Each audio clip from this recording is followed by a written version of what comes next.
जय हिंद दोस्तों, TN मेंटोरा channel में आपका स्वागत है। आज हम यूपी टेट सीडीपी से बहुत ही इम्पोर्टेंट क्वेश्चन करेंगे जो आपको एग्ज़ाम में बहुत ही हेल्पफुल रहेगा। तो चलिए स्टार्ट करते हैं। फटाफट से हम लोग पीवाईक्यू कर लेंगे और जो एक बहुविकल्पी प्रश्न है ये करेंगे ये बहुत ही कम समय में। चलिए स्टार्ट करते हैं। हमारा पहला क्वेश्चन है कि निम्न में से कौन सा लक्षण किसी मापक उदाहरण के लिए वांछनीय है, सर्वाधिक वांछनीय है। तो जो मापक उपकरण के लिए सबसे सर्वाधिक वांछनीय होता है वो वैधता होता है। इसका ऑप्शन नंबर 20 सही हो जाएगा। अगला प्रश्न है कि थंगस्टन और लिंकटन किसके मापन से संबंधित हैं। तो जो थंगस्टन और लिंकट ये अभिवृत्ति से संबंधित है, अभिवृत्ति मापन से संबंधित है। इसका ऑप्शन नंबर 20 सही हो जाएगा। अभिवृत्ति मतलब एटीट्यूड। अगला प्रश्न है उत्सुकता परीक्षण है इनमें से किसका घटक है।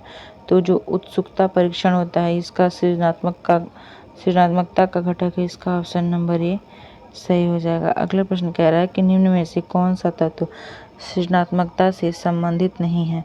तो जो मितव्ययता होता है ये सृजनात्मकता से संबंधित नहीं होता है। इसका ऑप्शन नंबर सी सही हो जाएगा। अगला प्रश्न कह रहा है कि रॉबर्ट गैने का संबंध निम्न में से किससे संबंधित है। तो जो रॉबर्ट गैने हैं ये अधिगम का श्रेणीकरण इन्होंने किया है। इसका ऑप्शन नंबर ए सही हो जाएगा। इन्होंने 8 चरण दिए हैं। इसका ऑप्शन नंबर ए सही हो जाएगा। अगला प्रश्न कह रहा है कि जो बुद्धि लब्धि होता है वो उसके बारे में कौन सा कथन सत्य है। तो जो बुद्धि लब्धि होता है आईक्यू लेवल ये कालानुक्रमिक क्रमिक आयु से व्युत्क्रम होता है। इसका ऑप्शन नंबर सी सही हो जाएगा। अगला प्रश्न कह रहा है कि 16 पीएफ यानी कि जो 16 पीएफ है इसका प्रयोग किसके मापन के लिए किया जाता है। तो ये व्यक्तित्व मापन के लिए किया जाता है। 16 पीएफ पर्सनालिटी फैक्टर्स। इसका ऑप्शन नंबर सी सही हो जाएगा। अगला प्रश्न कह रहा है कि बुद्धि का तरल मोजक जो मॉडल है वो किसने दिया है। तो जो तरल मोजक मॉडल है ये आरबी कैटल ने दिया है। इसका ऑप्शन नंबर ए सही हो जाएगा। अगला प्रश्न कह रहा है कि बच्चा जो होता है उसका संज्ञानात्मक विकास जब होता है उसके लिए सबसे उत्तम स्थान कौन सा होता है। तो जब बच्चा संज्ञानात्मक विकास के लिए जब शुरुआत होता है उसके लिए सबसे अच्छा स्थान होता है कि विद्यालय और कक्षा का वातावरण। इसका ऑप्शन नंबर डी सही हो जाएगा। अगला प्रश्न कह रहा है कि अभिप्रेरणा यानी कि जो मोटिवेशन चक्र होता है उसका मुख्य स्रोत क्या होता है। तो जो मोटिवेशन होता है उसका मुख्य चक्र आवश्यकता होता है। इसका ऑप्शन नंबर ए सही हो जाएगा। अगला प्रश्न कह रहा है कि व्यवहार में होने वाले अस्थायी परिवर्तन जो अभ्यास के कारण उन्हें क्या अधिगम करना कहलाता है। तो जो व्यवहार में होने वाले अस्थायी परिवर्तन होते हैं जो अभ्यास के कारण होता है उन्हें सीखना या अधिगम कहा जाता है। इसका ऑप्शन नंबर ए सही हो जाएगा। अगला प्रश्न कह रहा है कि वुडवर्थ के अनुसार निम्न में से कौन सा कारक मेमोरी से संबंधित नहीं है।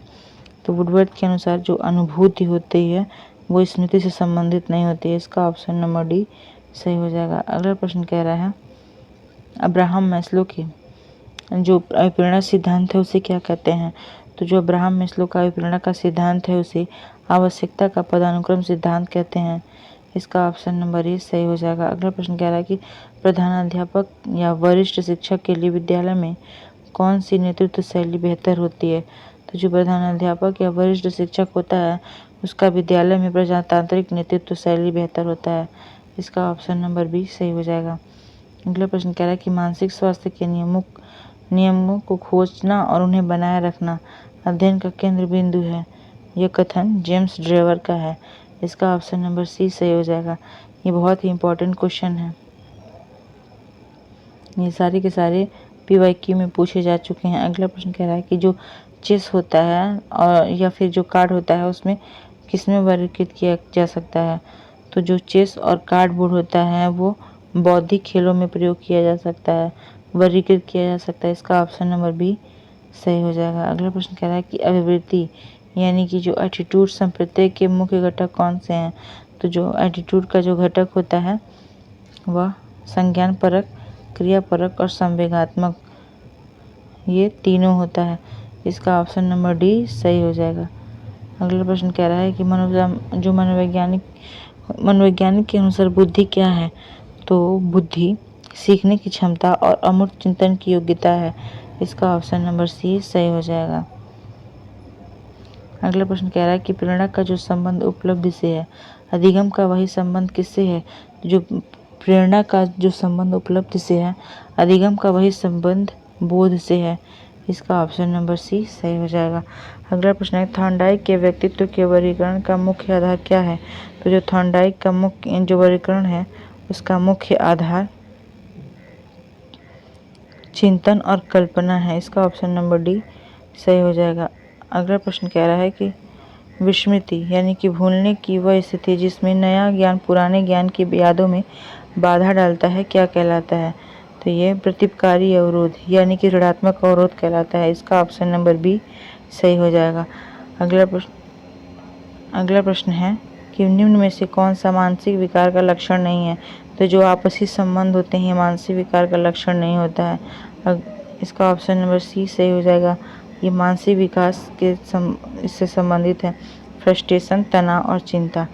अगला प्रश्न कह रहा है कि विकास के किस काल को अत्यधिक दबाव और तनाव का काल कहा गया है? तो किशोरावस्था को अत्यधिक दबाव और तनाव का काल कहा गया है। इसका ऑप्शन नंबर ए सही हो जाएगा। अगला प्रश्न कह रहा है कि पावलो ने सीखने के अनुबंधन प्रतिक्रिया सिद्धांत का प्रतिपादन किस पर प्रयोग किया था? तो जो पावलो ने कुत्ते पर किया था इसका अपना प्रयोग। अनुबंधन प्रतिक्रिया सिद्धांत का प्रतिपादन पावलो ने कुत्ते पर किया था। इसका ऑप्शन नंबर सी सही हो जाएगा। अगला प्रश्न कह रहा है सीखने का जो वक्र होता है लर्निंग कर्व किसके सूचक होते हैं? तो जो सीखने का वक्र होता है यानी कि लर्निंग कर्व, यह सीखने की प्रगति यानी कि गत्यात्मक स्वरूप होता है। इसका ऑप्शन नंबर ए सही हो जाएगा। अगला प्रश्न कह रहा है कि पढ़ाते समय अध्यापक को सर्वाधिक ध्यान किस बात पर रखना चाहिए? तो पढ़ाते समय सर्वाधिक ध्यान अध्यापक को व्यक्तिगत भिन्नता पर रखना चाहिए। प्रत्येक बच्चे के अनुसार सभी बच्चों को शिक्षा देनी चाहिए। इसका ऑप्शन नंबर सी सही हो जाएगा। अगला प्रश्न कह रहा है कि कूट लेविन के अनुसार समूह में होने वाले जीवंत परिवर्तन को क्या कहते हैं? तो कूट लेविन के अनुसार समूह में होने वाले जीवंत परिवर्तन को समूह गतिशीलता कहते हैं। इसका ऑप्शन नंबर सी सही हो जाएगा।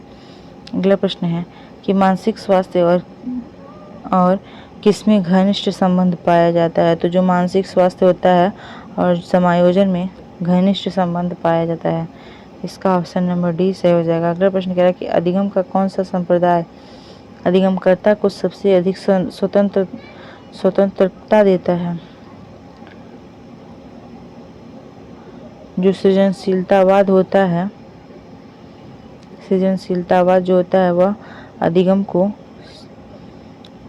अधिगमकर्ता को सबसे स्वतंत्रता देता है। इसका ऑप्शन नंबर सी सही हो जाएगा। अगला प्रश्न कह रहा है कि स्मरण यानी कि जो मेमोरी हमारी होती है उसको जो हम स्मरण करते हैं उसकी प्रमुख विधियाँ कौन सी है? तो जो हम स्मरण करते हैं वह मिश्रित विधि भी होती है और विचार साहचर्य विधि भी होती है। इसलिए इसका ऑप्शन नंबर सी सही हो जाएगा।